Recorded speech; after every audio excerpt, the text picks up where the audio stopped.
നാശത്തിലേക്ക് നയിക്കുമ്പോൾ, കുറ്റകൃത്യങ്ങൾ അനുദിനം വർദ്ധിച്ചുകൊണ്ടിരിക്കുമ്പോൾ, ആത്മഹത്യകൾ, കൊലപാതകങ്ങൾ, വാഹന അപകടങ്ങൾ ഇവയെല്ലാം അനുദിനം വർദ്ധിച്ചുകൊണ്ടിരിക്കുമ്പോൾ എങ്ങനെയാണ് ഇതിൽ നിന്നൊരു മോചനം പ്രാപിക്കാൻ കഴിയുക?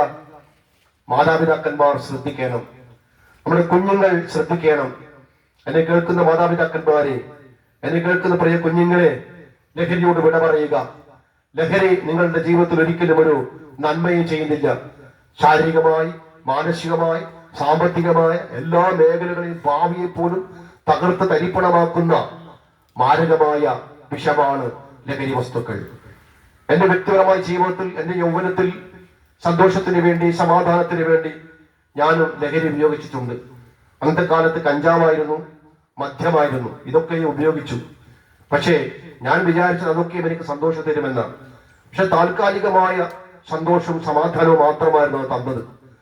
പിന്നെ നാളുകൾ കഴിഞ്ഞപ്പോൾ അതിനടിമയായി. അതിൽ നിന്ന് രക്ഷപ്പെടുവാൻ യാതൊരു മാർഗവും കാണാതെ നടക്കുവാൻ തുടങ്ങി, ചിന്തിക്കുവാൻ തുടങ്ങി, എങ്ങനെ ഇതിൽ നിന്ന് രക്ഷ പ്രാപിക്കാൻ കഴിയും. കഞ്ചാവ് ഉപയോഗിക്കുവാൻ, മദ്യം ഉപയോഗിക്കുവാൻ പണം ആവശ്യമാണല്ലോ. പണത്തിന് വേണ്ടി കുറ്റകൃത്യങ്ങൾ ചെയ്യുവാനായിട്ടിടയായി തീർന്നു. കാരണം പണമാണ് ആവശ്യം. എല്ലാം മാറ്റിവെച്ചുകൊണ്ട് കുറ്റകൃത്യങ്ങൾ ചെയ്തു നാളുകൾ മുന്നോട്ട് പോയി. എന്നെ ലഹരിയിൽ നിന്നും മോചിപ്പിക്കുവാൻ ആരും ഉണ്ടായിരുന്നില്ല. എന്റെ സ്വഭാവം വല്ലാത്ത മോശമായ ഒരവസ്ഥയിലായി. അവസാനം പോലീസിനാൽ പിടിക്കപ്പെട്ട് ജയിലിൽ കിടക്കേണ്ട അനുഭവമാണ് എന്റെ ജീവിതത്തിൽ ഉണ്ടായിരുന്നത്. ഇതാണ് ഇന്ന് ലഹരി ഉപയോഗിക്കുന്നവരുടെ അവസാനം സ്ഥലം. ഒന്നുകിൽ ഭ്രാന്താലയം, അല്ലെങ്കിൽ ജയിൽ, അല്ലെങ്കിൽ രോഗാവസ്ഥകൾ, അല്ലെങ്കിൽ സാമ്പത്തിക നഷ്ടങ്ങൾ, കടക്കണി. ഇതല്ലാതെ ഒരു നന്മയും ചെയ്യുന്നില്ല.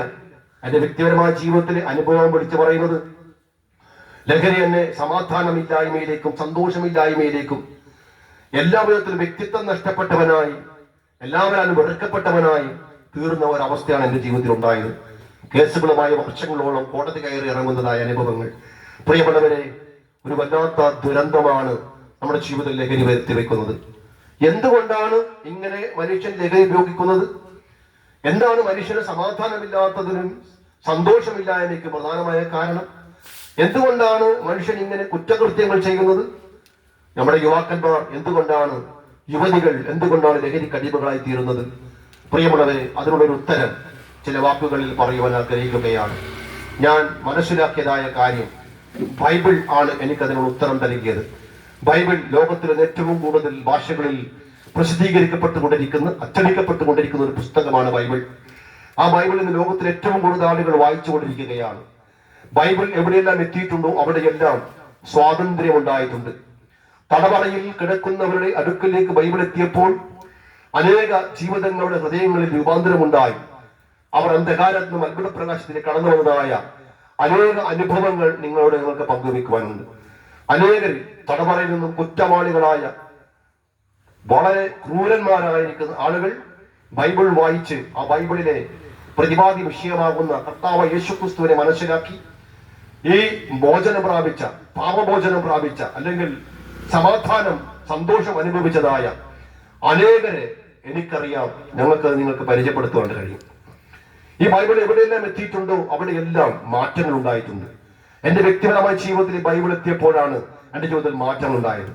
നരഭോജികളുടെ അടുക്കലേക്ക് ഈ ബൈബിൾ എത്തിയപ്പോൾ അവർ നരസ്നേഹികളായി മാറിയ ചരിത്രം നമുക്ക് പറയാനായിട്ട് കഴിയും. ബൈബിൾ എവിടെയുണ്ടോ അവിടെ സമാധാനമുണ്ട്, ശാന്തിയുണ്ട്. ബൈബിൾ പ്രതിപാദിക്കുന്ന ഏറ്റവും പ്രധാനമായ വിഷയം എന്താണെന്ന് അറിയാമോ?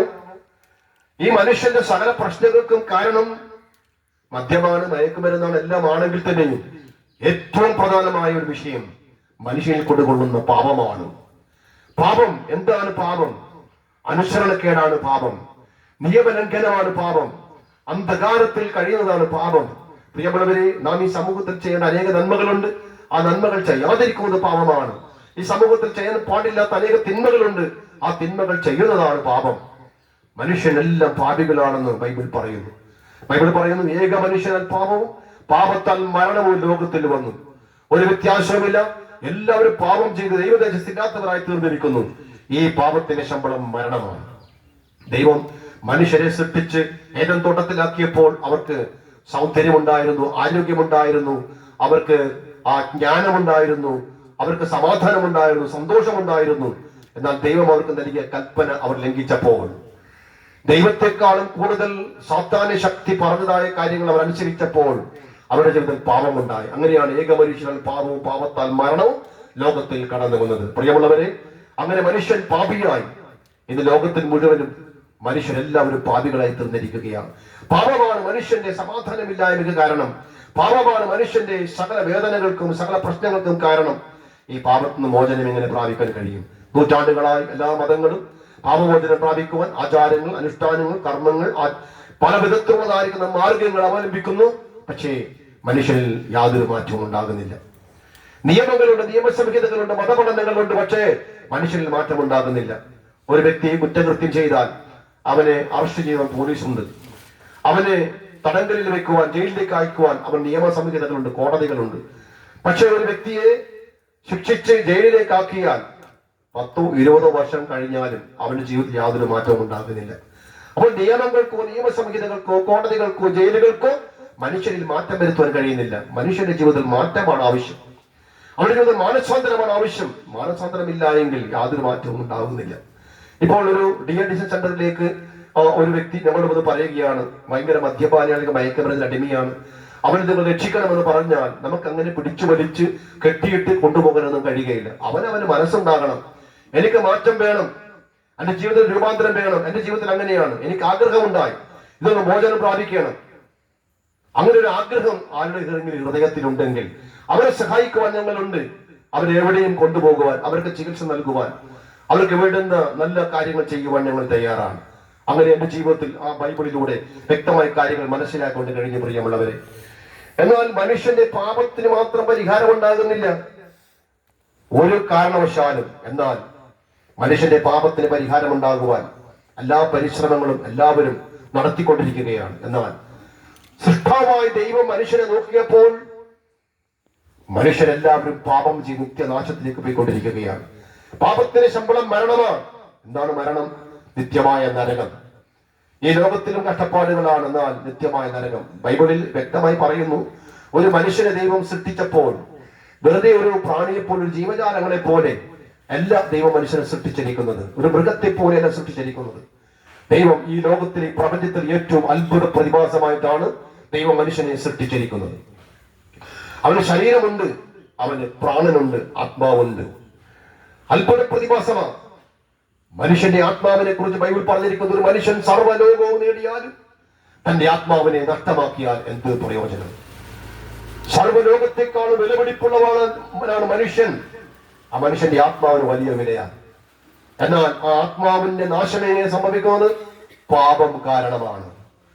ഏത് മനുഷ്യന്റെയും മരണത്തിന് ശേഷം ഒരു ന്യായവിധി ഉണ്ടെന്ന് ബൈബിൾ പറയുന്നു. ആ ന്യായവിധിയിൽ മനുഷ്യൻ പാപിയായിട്ടാണ് ദൈവസന്നിധിയിൽ നിൽക്കുന്നതെങ്കിൽ അവൻ ലഭിക്കുന്ന സ്ഥലം നിത്യനരകമാണ്. എന്നാൽ ഭൂമിയിൽ വെച്ച് അവൻ പാപമോചനം പ്രാപിച്ചിട്ടാണ് ദൈവസന്നിധിയിൽ എത്തിച്ചേർന്ന് ആ ന്യായവിധിയുടെ ദിവസം നിൽക്കുമെങ്കിൽ അവൻ ലഭിക്കുന്ന സ്ഥലം സ്വർഗരാജ്യമാണ്. സ്വർഗം നരകം എന്നെല്ലാം പറയുമ്പോൾ ഒരു മുത്തശ്ശി കഥ പോലെ ആളുകൾക്ക് തോന്നാമെങ്കിലും പ്രിയമുള്ളവരെ, അത് യാഥാർത്ഥ്യമാണ്. ഇനി കേൾക്കുന്ന പ്രിയ സ്നേഹിതരെ, പാപമോചനം പ്രാപിച്ചെങ്കിൽ മാത്രമേ സ്വർഗരാജ്യം അവകാശമാക്കാൻ കഴിയുകയുള്ളൂ. അല്ലെങ്കിൽ നാം രഹസ്യമായും പരസ്യമായും ചെയ്യുന്ന ഏത് പാപത്തിനും നിത്യമായും ശിക്ഷാവിധി നാം അനുഭവിക്കേണ്ടി വരും. ഒരു ക്രിസ്തുവിൽ ആയാൽ അവൻ പുതിയ സൃഷ്ടിയാണ്. അവൻ ക്രിസ്തുവിൽ ആകുന്നുവെങ്കിൽ അവന് ന്യായവിധി നിന്ന് രക്ഷയുണ്ട്. നീ കേൾക്കുന്ന പ്രിയ സ്നേഹിതരെ, ഇതിനു വേണ്ടി സർവശക്തനായ ദൈവം ഒരുക്കിയ പദ്ധതിയാണ് നിങ്ങളുമായി 2 വാക്കിൽ നിങ്ങൾ പങ്കെടുത്തത്. എന്താണെന്നറിയാമോ?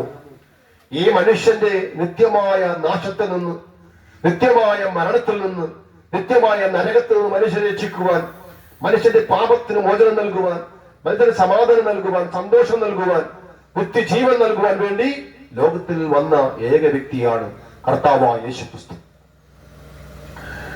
പാപമോചനത്തിന് വേണ്ടി ലോകത്തിൽ വന്ന ഏക വ്യക്തി കർത്താവ് യേശുക്രിസ്തു മാത്രമാണ്. പാപമില്ലാതെ ലോകത്തിൽ വന്ന ഏക വ്യക്തി കർത്താവ് യേശുക്രിസ്തു മാത്രമാണ്. പാപം ചെയ്യാതെ ലോകത്തിൽ ജീവിച്ച വ്യക്തി യേശുക്രിസ്തു മാത്രമാണ്.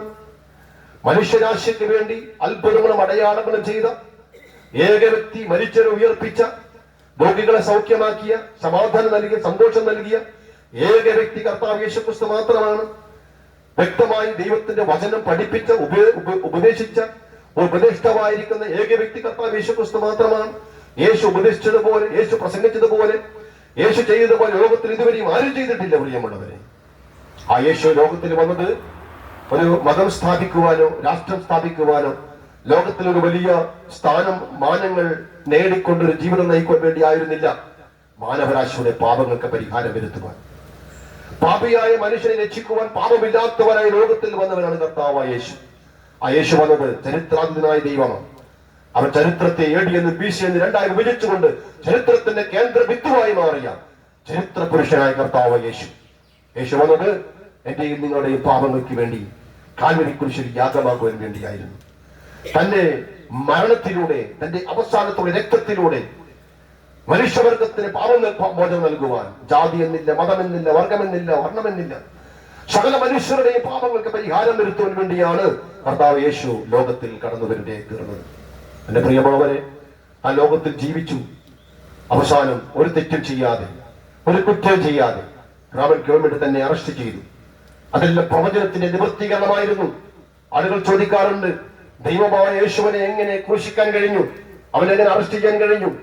അവൻ സർവശക്തനായ ദൈവമായിരുന്നു. അവൻ പൂർണ്ണ ദൈവവും പൂർണ്ണ മനുഷ്യനുമായിരുന്നു. മാനവരാശിയുടെ പാപമോചനങ്ങൾക്ക് വേണ്ടി താൻ ലോകത്തിൽ മനുഷ്യർ അനുഭവിക്കുന്ന, ഞാനും നിങ്ങൾ അനുഭവിക്കുന്ന സകല പരീക്ഷണങ്ങളും സകല വേദനകളും താൻ അനുഭവിക്കുകയായിരുന്നു. മനുഷ്യനെ മനുഷ്യനായി അറിഞ്ഞതിന് ശേഷം മനുഷ്യവർഗത്തിന് വേണ്ടി മരിക്കുവാൻ താൻ തയ്യാറാവുകയായിരുന്നു. അവസാനം തന്നെ ശിക്ഷിച്ചു. റോമൻ ഗവൺമെന്റ് തന്നെ 6 കോടതികളിൽ മാറി മാറി വിസ്തരിച്ചു. പക്ഷെ ഒരു കുറ്റവും കണ്ടെത്താൻ കഴിഞ്ഞില്ല.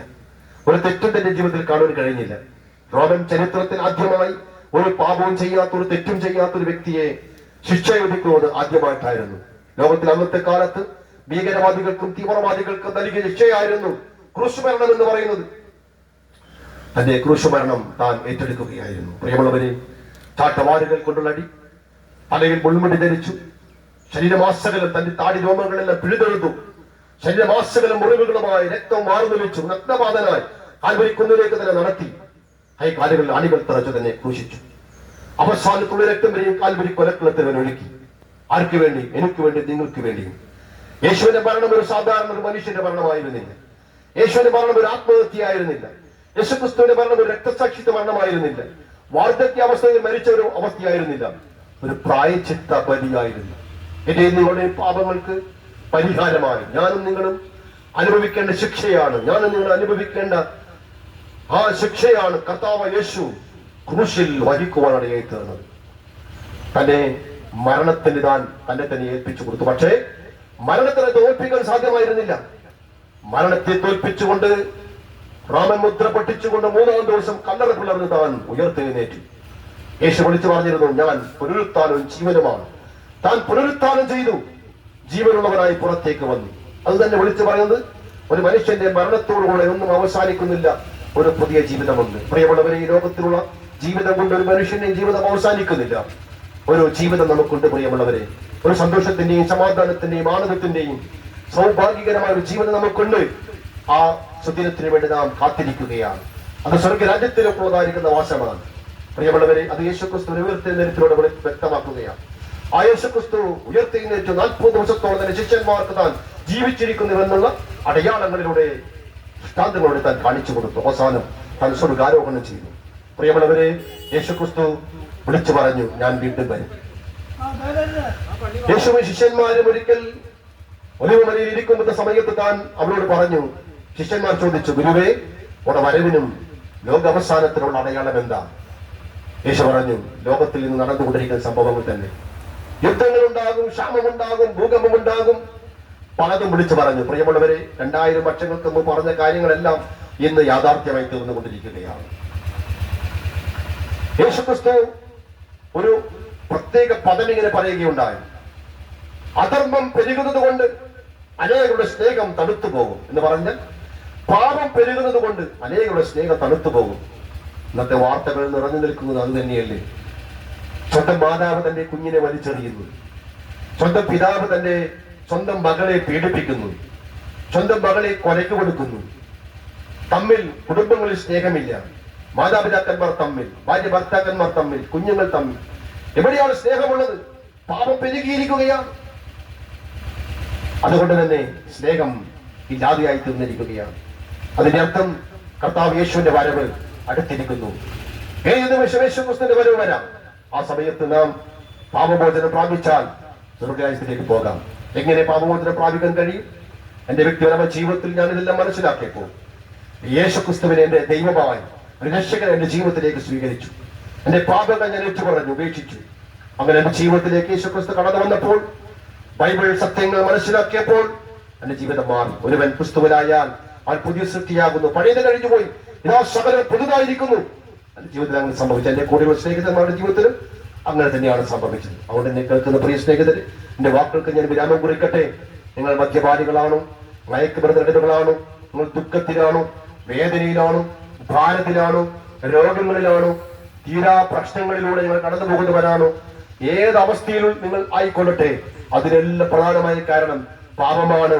പാപത്തിൽ നിന്ന് മോചനം പ്രാപിച്ചാൽ നിങ്ങളുടെ ജീവിതത്തിൽ എല്ലാറ്റിൽ നിന്നും മോചനമുണ്ട്.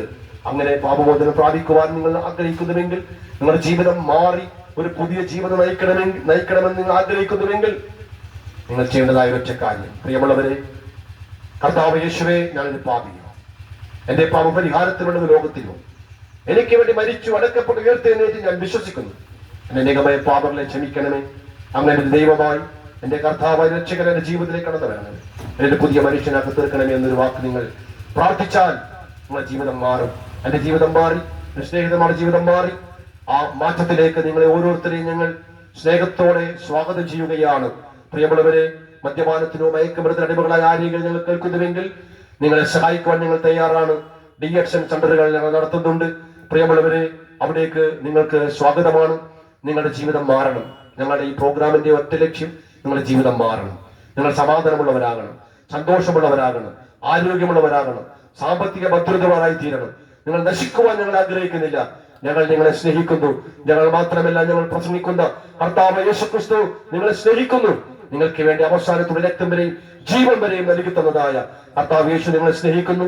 ആ സ്നേഹത്തിലേക്ക് നിങ്ങളെ ഒരു സ്വാഗതം ചെയ്തുകൊണ്ട്, ഇതുവരെ നിങ്ങളോട് കാണിച്ച സ്നേഹത്തിനും സഹകരണത്തിനും നന്ദി പറഞ്ഞുകൊണ്ട് നമ്മൾ കടന്നു പോകുന്നു. കർത്താവ് യേശുക്രിസ്തു നിങ്ങളെവരെയും സമൃദ്ധിയായി അനുഗ്രഹിക്കുമാറാകട്ടെ.